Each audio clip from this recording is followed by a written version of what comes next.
Programang ito ay rated SPG. Striktong patnubay at gabay ng magulang ang kailangan. Maaaring may masiselang tema, lengguwahe, karahasan, sexual, horror o droga na hindi angkop sa mga bata.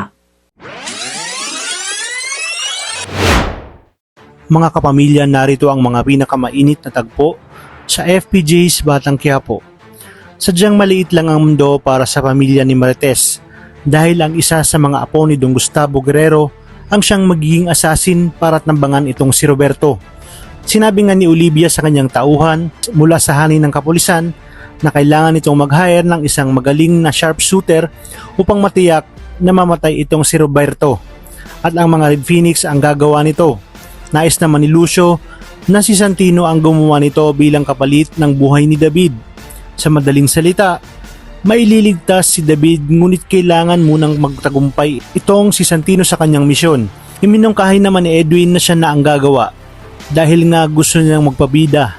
Ngunit hindi pumayag si Lucio, kaya naman dito na kikilos itong si Santino. Labag sa kanyang kalooban ng kanyang gagawin at napapaisip na kung tutuusin, hindi niya kailangang gawin ito dahil kinaiinisan niya nga rin itong si David. Sa kabila nito, nangingibabaw pa rin ang pagiging magkadugo nila. Wala siyang kaalam-alam na tuso itong si David at tiyak natatraido rin siya nito. Nakita na ni Santino ang target na si Mayor Roberto. Kabado siya ngunit kailangan niyang gawin. Alam niyang malaking tao ang kanyang itutumba kaya kailangan niyang siguruhing mapupuruhan niya ito at walang magiging sabit. Kaya naman matagumpay niyang natamaan si Roberto ngunit kaagad naman itong naisugod sa ospital kaya may posibilidad pa itong mabuhay. Agad na umalis si Santino sa lugar at ibinalita kay Angkong Lucio na nagawa niya na ang misyon. Tinawagan naman ni Lucio si Olivia upang sabihin na nagawa na ang trabaho.